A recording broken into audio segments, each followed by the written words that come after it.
and mature subject matter. Lupe's star continued to rise with success of his subsequent recordings. He is dedicated to the mission of empowering inner-city youth as artists, activists, and global citizens through his foundation. Lupe's willingness to tackle socio-political issues in his music on social media and in the media has defined his career at large. Today, Lupe sits to talk with noted journalist, commentator, and author Roland Martin. Ladies and gentlemen, please welcome to the stage Roland Martin and Lupe Fiasco. All right. How we doing? Good, good, good. Hello. Hello, everyone. All right. Ramadan Mubarak. I won't be needing that.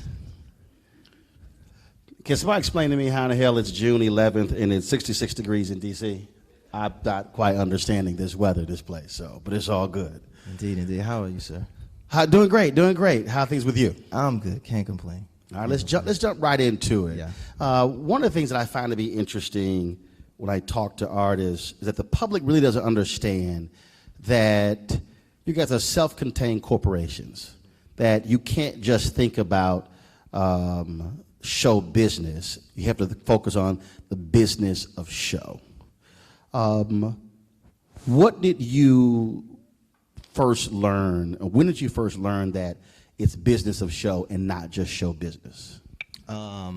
Immediately, when I signed my first crooked record deal in high school, I was like, this doesn't look right. Like one page. Like, is there more to this? But to take that even further, to expand on your analogy, each song is its own corporation, right? So every song has its own lawyer and producer and set of IP and all of these potential things that you got to query and go through. So each album is like 14 companies, right? In addition to your company, and in addition to the record company, in addition to the manufacturers, and then the distributors, and then the Spotifys and the streamers, and then your relationship with each consumer, each fan is its own company that you have to kind of maintain, right? Which you do somewhat so well or somewhat not so well with social media today, but back in the day, when I came up, 2006, I mean, it was a one-to-one, UK, you okay? Right shirt, you okay? Black shirt, everybody cool? You like this song? No? Okay. Red shirt, don't like this one, black shirt. So it's an interesting kind of, you learn it over time being in a business, how to navigate what's real, what's not, and what's your best place to be. So as of now, late, kind of being past the business a little bit, having a lot of things automated. For me, it's more about just being the artist at this point. One of the most fascinating books I've read in the last 5 years was Luther Campbell's book called The Book of Luke, My Fight for Truth, Justice, in Liberty City. And what was amazing about that is there's this one scene where in the book where he talks about after there's a concert and he's sitting there, he's counting $25,000, $30,000. And these other artists going, man, what are you doing? He said, I'm counting T-shirt sales and stuff we sold at the back of the room. And all of them, they had sold their rights to some other company for like $2,500. And he was walking them through. He said, no. The tickets was one thing. The merchandise is another thing. The CD is another thing. And he was showing them, getting them to understand that. And he talks in the book about, he said how where Diddy and Jay-Z and others, he said they were sort of 2.0 in terms of where he was. He would bring guys down. They would see how he was focusing on the business side of it. And it's amazing that a lot of people have these great ideas. They don't understand that, no, when you're an entrepreneur and you better focus on every dollar. Again, it's multiple businesses. Even when I take artists with me on tour, they see that. They'll see that. They'll see merch. It's like, oh, man, you making your own merch? Like, yeah, you need to press up your own T-shirts. And, you might make $20 a night, but that's $20 more than you didn't make, right? And understanding cost per shirt, bulk, exactly, who you do it with. The whole range of things. And some people are just pure artists, and it's not their piece. And it's important to make sure that they're able to find proper management or the proper team. If it's not a manager, it's a team of people who kind of have those expertise or that will to work in those different capacities. You have some people who, they don't even worry about the merch. You know, for them, it's, I'm about this stage performance, and that's what that is, and that's fine, right? You're mastering your craft. Some people can diversify and able to navigate all of the other kind of potential business opportunities within and beyond it, even institutional opportunities and things that aren't necessarily business, which like, you know, public speaking or, you know, going and talking to academia or something like that. So there's all these different opportunities for artists, and some people just don't have that will to do it. Some people don't have the capacity to do it, and some people do it all the way, you know, so. I was in a meeting and an executive who said, whoa, you're not just a guy who's talking on television and radio. And I go, no, I could take that hat off and put the business hat on. Because growing up, my grandmother had a catering business, which I work with. My mom had a cake business tied to that. My dad was the cook. And so for me, from 7 to 8 years old, I sort of was operating in that business environment. For you, what was your life like as a child? What were you seeing, studying, and hearing that put you in a position to understand the business side of what you do now? My family are serial entrepreneurs. My father, our family business was martial arts schools in Chicago. And then because he was in the military, he's Green Beret. I think he was Green Beret, some secret special force or something. Something that could kill you pretty fast and you wouldn't know. Real quick. He also had Army surplus stores, so he had access to all this Army surplus and all these different distributors, and so he had Army surplus stores and martial arts karate schools, stuff like that. So that was our family business, but he was also an engineer, you know, so he worked at Northwestern Memorial Hospital. He was an operating plant engineer. So he just had multiple jobs. He also played the drums and did music and did these other things, so he was just this polymath. And you watch him, in addition to my mother, who was a chef and a model and some other things, and it was like, oh, we got to get it how we live. Like, this is, you know, you got a regular job, then you got 10 jobs. You also got these other jobs. So I kind of grew up in that. I got an award recently in Chicago of like from 1871, and it was like Entrepreneur of the Year. And it didn't even dawn on me that that's kind of what I was. I was like, why y'all giving me this award? It was like, bruh, you got that company, you got this company, you kind of do this. But yeah, so my family base has always been entrepreneurs, always been building things from scratch. To see them fail, to see them succeed, to reiterate and continue on. And those lessons, coupled with just in school and having the right teachers kind of give you that knowledge of, yeah, there's college, but there's also, and really pushing you to also do the also, right? And I got my first company when I was 19, First and 15th Productions. I was vice president. I was like 19, have no idea what to do, and we finna just learn this process and, you know, had some stumbles, and here we are. Isn't it also vital that we sort of study the language? So, for instance, as you were talking, when you said, well, primary job and then 10 others, in the business world, that's called multiple revenue streams. Other folks will say, oh, no, that's just getting your hustle on. And I think what often happens is when we are talking to young folks, or even many adults, we might say multiple revenue streams from a business perspective. They will go, okay, I don't understand what that means. Well, no, you're actually doing it. And so they say, yeah, let's just get my hustle on. Yeah, it's the exact same thing. And so trying to teach folks the language of one area that's the same in this community here, I think is important too. I took it one step further. About 5 years ago, I started something called SOSA, Society of Spoken Art, which is a guild for rappers, which introduces them to the fields of linguistics, semiotics, communication theory, computational linguistics, just a whole range of talking and speaking. And we have conversations about that, you know, deeply, about the source of language, the use of language, when to use the dialect versus using the common ground, general speak, right, the general grammar, and then what are the effects of that, right? And it's very interesting that, you know, we as rappers, we know how to do it, but we don't know what we're doing, So we've been kind of pushing that agenda for the past like couple years. We actually got our first apprentice class, which is going to graduate in September. And you think you got a group of rappers sitting around discussing, the best grammar. Is it Chomsky or is it, Lakoff? Is metaphor theory this or that? And some of the best rappers in the world. We're very secret, very private, so I can't give you the list of who it is, but we're on that. We're on that, okay, we've made it this far. Now let's get into the minutia. And is there power to be had in understanding the minutia of this thing that we use every day called language? Which also educates people really on the brilliance of what you do.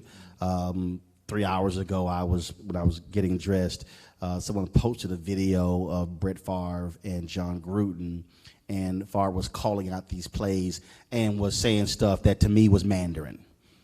And I said, too many people, you think a football player is dumb, they wouldn't have any idea of how the plays, and he was remembering plays from 30 years ago and just calling things out.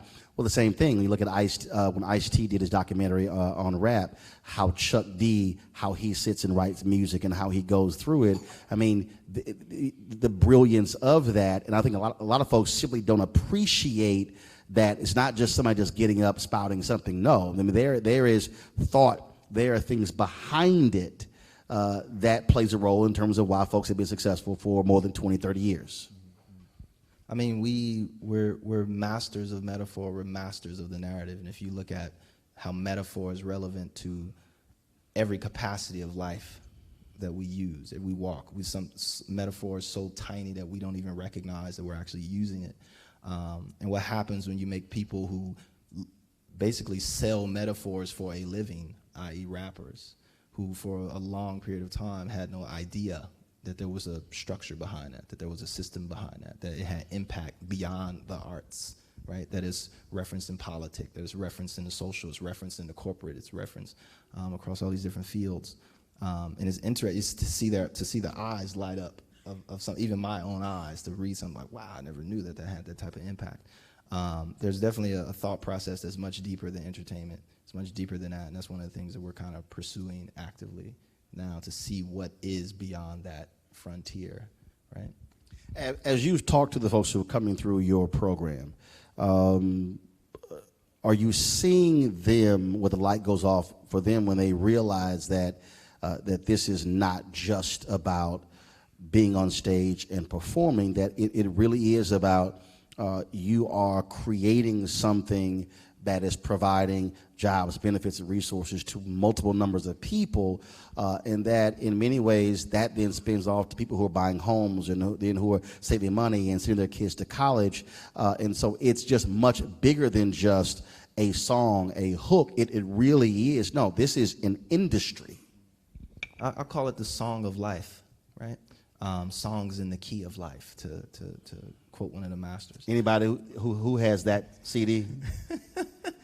Okay, you don't know that was Stevie Wonder.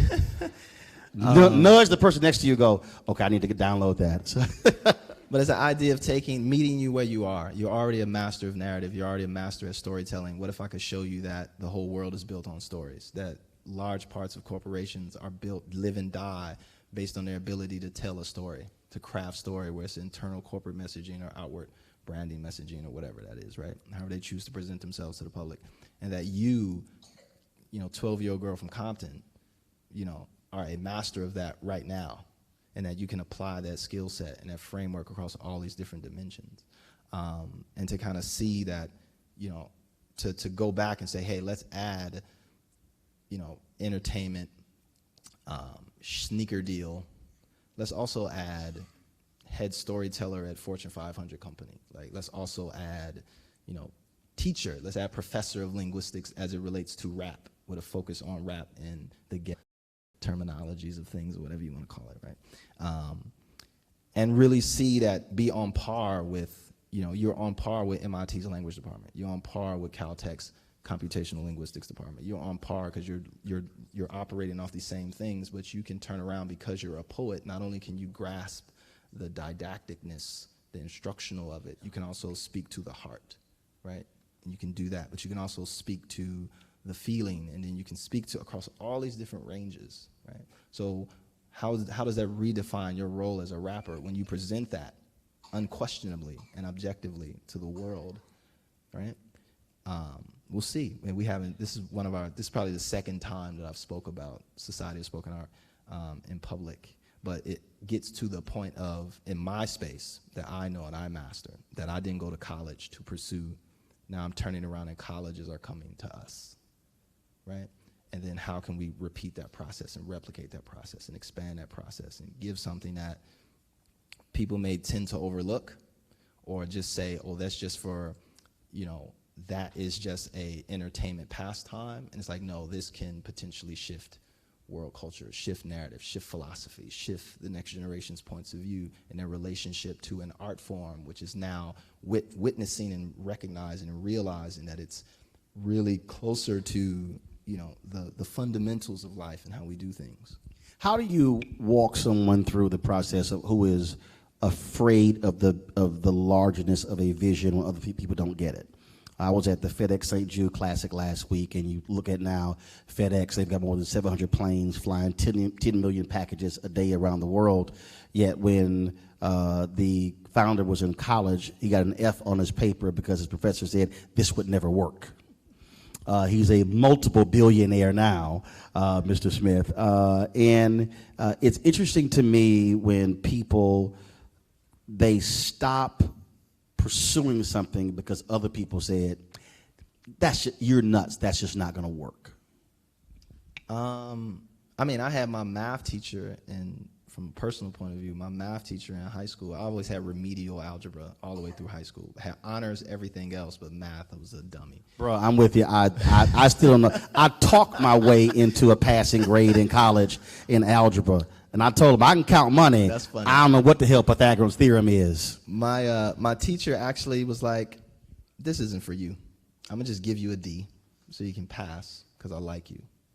And let's talk about these other frontiers for you, because that was the same grade I talked myself into. I got you, yeah. And if I push you through this, that takes a certain level of recognition and courage from your thought leader, from your mentor, to tell you like, hey, this isn't your space.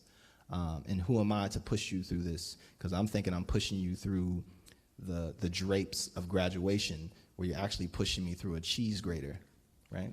And it's making me worse on the other side. I'll be just like a cheese grater, broken up, distracted, unable to reform myself into what my real innate capacity and abilities actually are.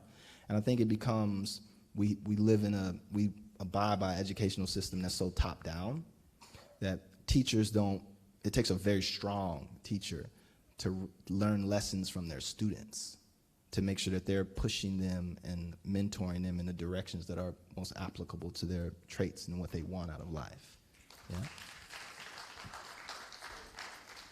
And then as a student, it's up to you to say, this is what I want versus this is what I can do. Right? And that's a very, you live or die by that. You win or succeed. You win or fail by that, right? Because you chase the things that you want versus things that are already in front of you that you know how to do. You sacrifice, and then you come out the other side. You subject yourself to the lottery of life at that point, as opposed to hanging on to what you know is certain. So I love the wild stuff. I tell people all day, chase the wildness of life. But at the same time, too, there's form to life. There's a system to life, and it can be studied, if not mastered. If not mastered, PhD'd and doctorated as well. And don't limit yourself. But at the same time, too, have fun, right? And that being a billionaire isn't the only metric for success, right? Because there's a bunch of really, I'm not even getting into it because it's Ramadan, but there's a, it's happiness isn't always over there. Well, that's interesting because in December, when TV One announced that my daily morning news show was being canceled, when I sat with the CEO, I didn't flinch, I didn't move, I wasn't mad, I wasn't upset. And after people were like, dude, why are you not upset? Because literally while he was still talking, I was already on what I'm doing next. I was literally sitting there saying, I'll call this person, this person, this person, this person, this person. because I'd already been working in that the previous 3 years. And it's been very interesting for 6 months because people have been going, hey man, but are you going to go to CNN? Are you going to go back? How about MSNBC? And I'm like, no. And they're trying to figure out, like, why am I not freaking out? Why? And I said, no, I'm going to likely launch my own daily live stream show. And then it's kind of like, yeah, but who's going to do it? And I'm going, me. And it's been an interesting conversation with people because they are still caught up in somebody else controlling it. As opposed to, no, I've learned the technical side, the editorial side. I have these relationships. No, we're going to do it this way. And then we're going to launch it in September. I'm going to announce in more detail next month, July 2nd. But trying to get people to understand that I'm not my validation is not by being on somebody else's network. That if I am happy doing what I'm doing, what I'm creating, I'm good.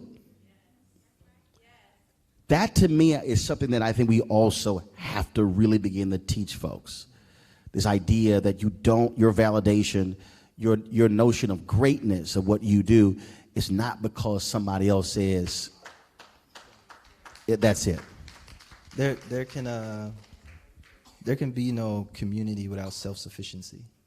Yeah, you can't have group dynamic without a personal dynamic, right? A personal ability to add to the pot, even if it's that in your own special way, right? If you can't bring something to the table by your own 2 hands, walked on your own 2 feet, then we have a problem, right? We get into, I don't know if Leroy should come up in here because he don't never bring nothing to the potluck, right? It's like, Leroy, what do you know how to make? And there's some nudging to that. It takes getting fired sometimes. Or if Leroy can't make nothing, he can clean the hell out his kitchen. Exactly right. So like, Leroy, what you can clean them damn dishes. Say, bro, come on, because I don't feel like cleaning. But I think we have to start giving people that list of roles, right? And not just have it be the top 5 or the top 10 list, the best. If you're not doing this, then you should be ashamed of yourself. If somebody isn't working for you, you should be ashamed of yourself, right? That's the power. You're supposed to just sit up and things are just supposed to happen at your feet. There's a certain reality to that and how we live and how we navigate through this society. But I think there is something to we have to provide people with Leroy. We have to show Leroy what he knows how to do, right? But also I think change thinking. And so when I think about that is I was in Barbados and I gave this speech because somebody heard me talk about it. And I've been preaching this concept of Me Inc. And what Me Inc. is that you don't think of yourself as an employer. You think of yourself as your own company, and who you're working with, you're simply a vendor and the other client. And we talk about the whole hustle part and multiple revenue streams. My job is to get other clients. So if this one client says we no longer do business, I could just move over here and I'm perfectly fine. And when I say Me Inc., I try to get people to understand that I need you to walk into a place of employment where you're thinking like a CEO, talking like a CEO, and you begin to ask questions that you may be outside of what you do every single day.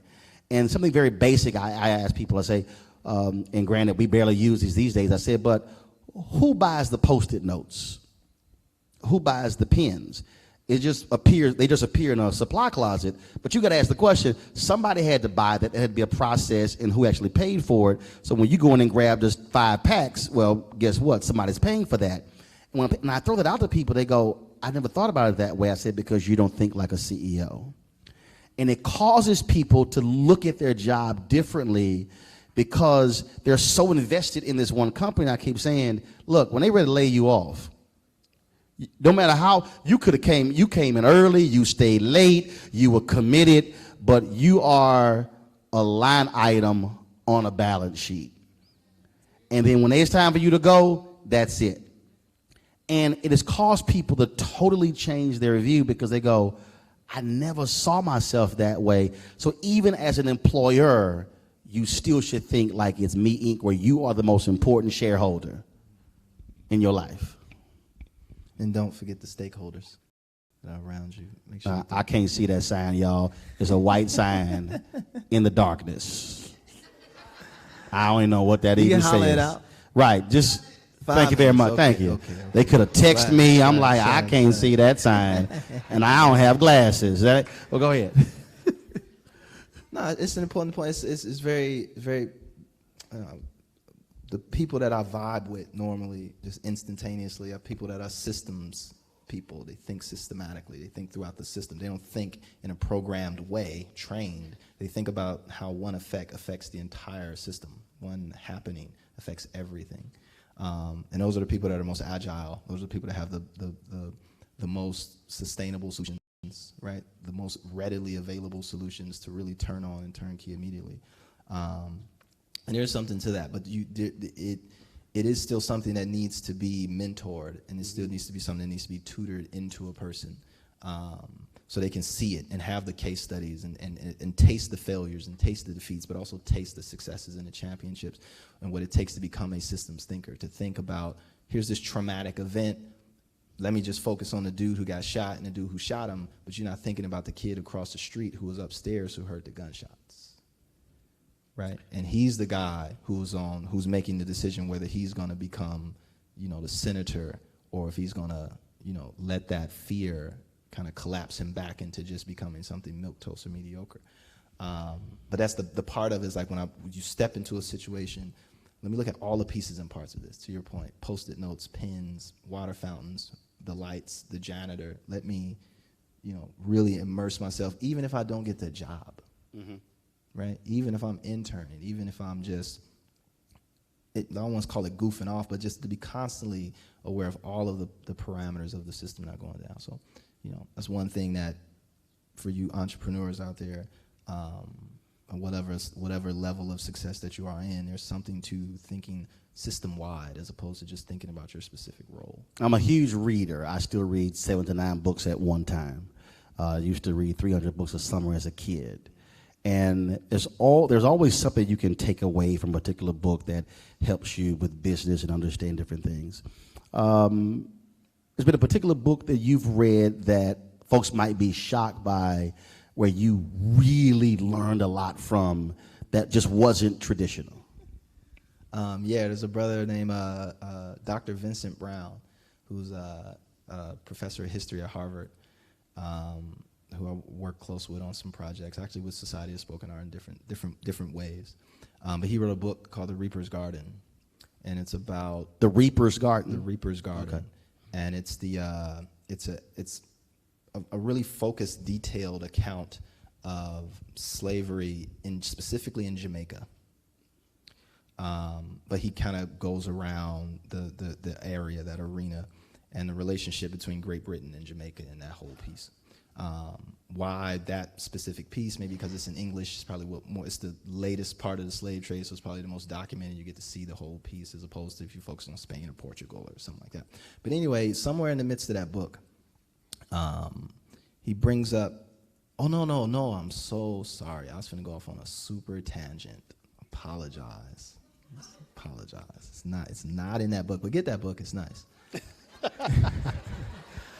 What I meant to say is I am not a reader. I watch documentaries. Okay. So I get my fix. And was watching Skip Gates. And he did a piece on slavery again. And he went a piece on Haiti. Mm-hmm. And he was talking about how in Haiti, once they overthrew the French, the Haitians, the ex-slaves, were so dejected and disgusted about their treatment that they went and they destroyed all the plantations. They destroyed all of the machinery. They destroyed everything, the roads, because everything on Haiti was built for the advancement or the propagation of the slave trade. So all of the roads, anything that reminded them of slavery was such a painful part to them that they destroyed it. And then what happened was they also destroyed the only thing on the island that made money. And it was the Haitian mistake, air quotes on mistake is what I called it. And it was, again, that systems thinking. It's a paradox, because in one capacity you applaud that, actions like that. Say, yeah, let's stick it to them. But who are you really sticking it to? Right. Right? What trap have you put yourself into? When do you let the emotions cease? Mm-hmm. When do you let the intellect take over? Right? When do you think of the long term versus the short term? When do you think of the public versus the personal? And that is one example of the most dire condition, the most prima facie example of that. But then you think of something like the Holocaust, where Auschwitz is still standing. You can visit it today. It's a museum. I've been there. Never forget. Never forget. Right? And then what does that empower? Right? So it's so many things in that as a poet that I can start breaking down and going into the rabbit holes of making that make meaning. But that idea of the Haitian mistake always sticks to me, and I carry it into business. I carry it into everything that I do. It's like, hold up, before I get super mad at this dude, or super mad at this situation, or kick this producer out of the studio, or do this, that, right? It's like, let me just make sure I'm not making the Haitian mistake, right? Right? So yeah, that's that piece. So yeah, but I can't do 300 books. I'll go crazy. Well, I know you don't, so you don't read. Luckily, this was a document. I read, but I don't read. But that's what I mean. That's what I mean. When you said I don't read, but I got you. I listen. I got you. I read with my ears. Well, luckily this was a documentary and a book. So there was a documentary on Jerry Weintraub, and if you're an entrepreneur, or you want to be an entrepreneur, you should get this book. It is not a business book. It is not but it is called "When I Stop Talking, You'll Know I'm Dead." Useful Stories from a Persuasive Man, Jerry Weintraub. So Ocean's 8 came out this weekend. Well, he was the producer of Ocean's 11, 12, all of those different movies. And it is an unbelievable book because he's talking about all his different stories and companies he's run and mistakes that he's made. And he tells this great story in the book where he was promoted for John Denver. And they were somewhere, and John Denver was just going crazy. He was calling every single day. He was losing it. And so he calls Jerry, and Jerry says, "John, it's okay. The tour will be fine. I fired Jimmy." John goes, "Thank God. Is that going to fix it?" He said, "Yes." So John Denver goes back. He calls all the crew together. He says, "I talked to Jerry. Everything's fine. Jimmy is fired. Tour's going to be great." Jimmy never existed. Jerry said he was going crazy. He said he created Jimmy. And he said, "No, Jimmy's now fired." And there's all these different stories in the right. First of all, it was hilarious as hell that he would think this one dude is responsible for the whole tour being screwed up. I laughed because I did that. I had Samuel Daniels, who was my agent. And if anybody random came up to me, he's like, "Hey, let me check out this mixtape. I need to run it. You want to come do this show?" I'm like, "Oh yeah, talk to Samuel Daniels." Yeah. And it was me like, "Yeah, what's going on? So let's talk this business." You created. And it was just an amazing, and he has all these different stories that you can learn from as an entrepreneur, as a person who was visionary. And I was reading on the train, and I finished, and I said, I need to tell this dude. I mean, his book was just phenomenal. So I called the studio. He was on the lot, and I called the office, and I said, "Hey, I want to speak to Jerry Weintraub. I just want to tell him how great the book is." And then they said, "Well, he's not in," and leave a message. Great. About 15 minutes later, my phone rings. "Roland Martin, Jerry Weintraub." I'm like, wow. And so we end up talking. I just tell him how great his book was. And he's like, "Well, I really appreciate that." He said, "You get out to L.A.?" I was like, "Yeah." He said, "Well, next time you come, I'll take you to my favorite eating place." And so he gave me all of his numbers, cell phone, home number. When I went to L.A., we met, had this 3-hour lunch. It was unbelievable. But it was one of those books and one of those documentaries that I don't care where you are, you can learn so much from that's not traditional. And the point there, this is the last question for you, is for people to understand, you don't have to learn things to be an entrepreneur solely from MBA books, or solely from business books, or solely from business documentaries. You have to look at multiple places where you can learn things from and take something from and apply it to what you're trying to do. What was the question? For you to expound on that. Oh, Teg, it's an expansionary piece. See, that was so like an I was like, that's summed up. You want me to, autograph? You just painted it. You want me to autograph to paint? I mean, the book of life, right? The school of life. These aren't arbitrary phrases or metaphors, right? It is a learning experience, right? The most asymmetrical sometime approach, the most non-traditional approach is the right approach. Other times it may not be so, but it's you having that ability to, understand when to press the button and when not to. But I think for entrepreneurs, and I always say this, because you have to be careful, deadly careful, because Isaac Newton wrote Mathematica Principia. Did he make money off that book? Anybody know what Mathematica Principia is? Foundational text about math and concaves and prisms and blah, blah, blah. Did he make money off that book? Of course he made money off that book. He sold the book. What did he do with the money? He invested it. What did he invest some of that money in? Slave ships. This booming entrepreneurial startup business called slavery. Right? Where financial models that we use today in banking systems all around this world, that you go into Wharton and Chicago School of Booth School and to learn these mathematical configurations to chop up insurance rates, were built on how do we keep our profit if 40 people die? Right? So be careful about the business that you're in. You got to come from the heart. You got to work from love. Making $1 billion isn't a success. Exiting isn't a success. Creating the next great app to wash somebody's dishes.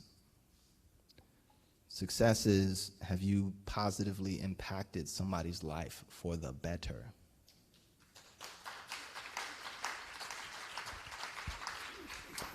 And that was a conversation I literally had with someone the way we're going, but we're going to pay you this. And I go, no, I care about what I'm doing, not just what you're going to pay. Folks, one of the things that also, as I talked about what I'm doing next, we've actually been live streaming this conversation. And this is one of the things that we're going to be doing when we announce this, because there are so many things like this that happen all across the country that only the folks in the room are aware of, that people can really gain a lot of knowledge from. And so having a vehicle to be able to spread those things is important. So look for us to have a much larger announcement on July 2nd. Put your hands together, please, for Lupe Fiasco. Thank you. Thanks so much. Thank you, brother. Appreciate it. Yeah, we're going to do a picture? Want me to freestyle? Here come the picture. Give me some money, dog. You know what I'm talking about? Make some noise for Crystal, y'all. So the amazing aggregator of Black Empire right here. Love her, appreciate you. From Houston, of course. H-Town. From Haiti, but will not make the Haitian mistake. That's right. Swag. All right. You ready? Here we go. Yep.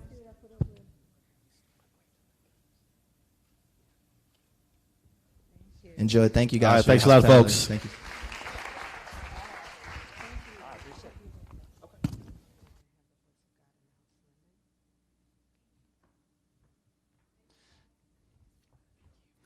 Lyndon Jackson is a Chicago native and the founder and CEO of Panacea Financial. Panacea is an app that allows SNAP recipients to instantly know their EBT, WIC, and cash benefits balance.